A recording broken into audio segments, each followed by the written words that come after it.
బిజ్జం పార్థసారథి రెడ్డి కాటసాని కుటుంబానికి మధ్య ఉన్న ఫ్యాక్షన్తో కాటసాని ఏం కోల్పోయారు?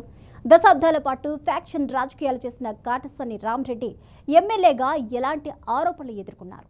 తనను నమ్ముకున్న కార్యకర్తలను కూడా కాటసాని పట్టించుకోలేదా? వైసీపీ హయాంలో వాలంటీర్లకు ఇచ్చిన విలువ కూడా పార్టీ కేడర్కు ఇవ్వలేదా? సిమెంట్ ఫ్యాక్టరీలు తమ గుప్పెట్లు పెట్టుకుని రాజకీయాల్లో చక్రం తిప్పారా?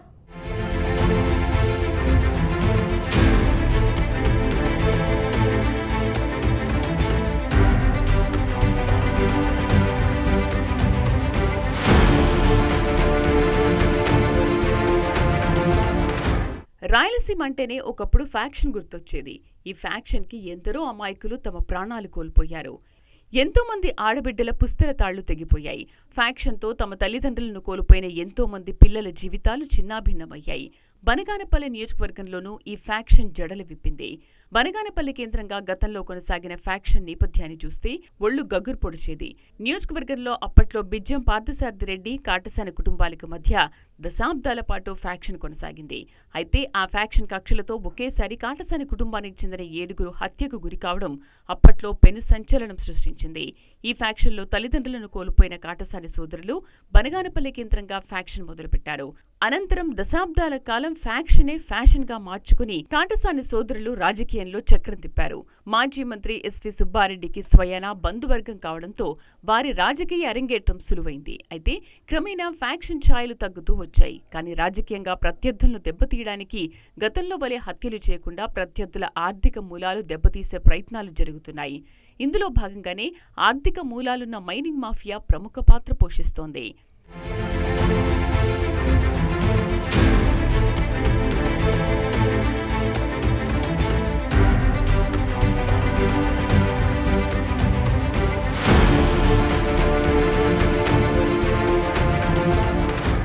ఎమ్మెల్యేగా ఎన్నికైన తర్వాత కాటసాని నియోజకవర్గంలో పలు అభివృద్ధి కార్యక్రమాలు చేపట్టారు.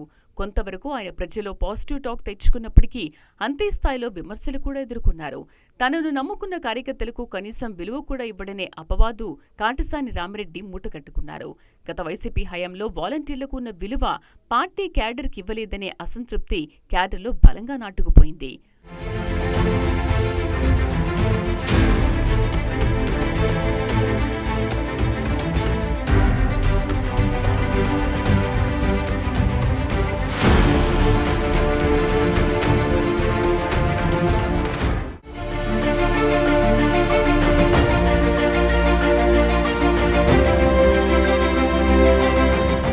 మరోవైపు నాపరాతి గనులు ఉన్న బనగానపల్లిను కేంద్రంగా చేసుకుని మాజీ ఎమ్మెల్యే కాటసాని రామరెడ్డి అందిన కాడికి దోచుకున్నారనే విమర్శలు వినిపిస్తున్నాయి.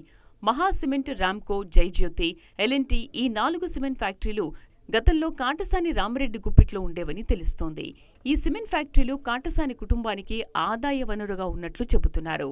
ఈ ఫ్యాక్టరీలకు కావలసిన ముడిసరుకు మొత్తం బనగానపల్లె పరిసర గ్రామాల్లో లభిస్తుండటంతో తమ ప్రధాన ఆదాయ వనరుగా మార్చుకున్నారని అంటారు. అంతేకాక మహాసిమెంట్కు 400 ఎకరాల పైచిలుకు భూమిని అప్పనంగా కట్టబెట్టారనే తీవ్ర ఆరోపణలున్నాయి. ఈ క్రమంలో సంబంధిత బాధిత గ్రామ ప్రజలు వ్యతిరేకించినా కూడా ఎమ్మెల్యే పట్టించుకోలేదని విమర్శలున్నాయి. కాటసాని ఫ్యామిలీ ఫ్యాక్షన్ బ్యాక్గ్రౌండ్ కు భయపడి బాధిత రైతులు మిన్నకుండిపోయినట్లు పలువురు చెబుతారు. అంతేకాక మహాసిమెంట్ యాజమాన్యం హైదరాబాద్ నుండి ట్యాంకర్ల కొద్దీ ఇక్కడికి తీసుకొచ్చిన విషవాయువులను గట్టి రాళ్లపై పోయడంతో రాళ్లను పౌడర్ అయ్యేలా చేశారనే ఆరోపణలు ఉన్నాయి. తద్వారా ఈ విషవాయువులు చుట్టుపక్కల గ్రామాల ప్రజల ఆరోగ్యంపై తీవ్ర ప్రభావం చూపుతుందనే ఆందోళన వ్యక్తమైంది.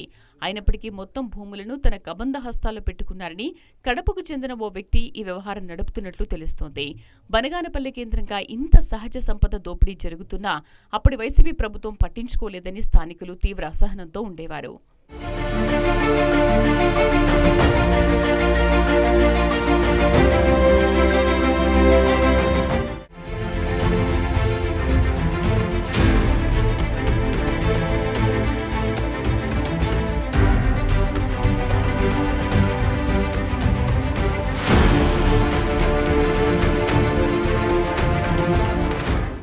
అయితే వైసీపీ ప్రభుత్వం చూపిన ఉదాసీనతకు ప్రతిఫలంగా దాల్మియా, భారతీ సిమెంట్ ఫ్యాక్టరీలకు ముడిసరుకు ఇక్కడ నుండే సరఫరా అయ్యేదని చెబుతున్నారు.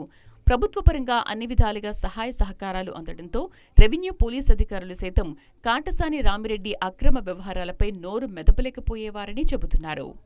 అలాగే ఎల్ఎన్టీ సిమెంట్ ఫ్యాక్టరీకి తుమ్మలపల్లిలో 1500 ఎకరాలు దారాదత్తం చేశారని ఆరోపణలు ఉన్నాయి. ఇక జగనన్న ఇంటి స్థలాలు ఇప్పిస్తామని కాటసాని అనుచరులు భారీగానే అక్రమ వసూళ్లకు పాల్పడినట్లు ఆరోపణలు ఉన్నాయి.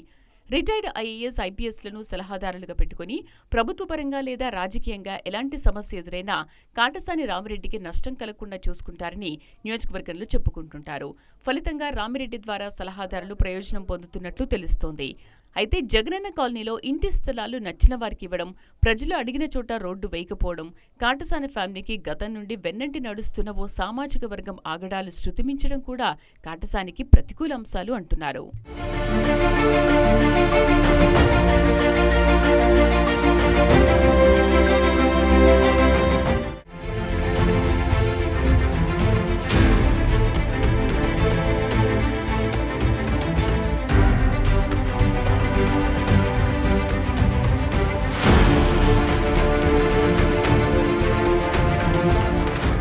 ఏదేమైనా మాజీ ఎమ్మెల్యేగా కాటసాని రామిరెడ్డి తనను నమ్ముకున్న పార్టీ కార్యకర్తలకు కనీస మర్యాద ఇవ్వలేదని క్యాడర్ అంటున్నారు.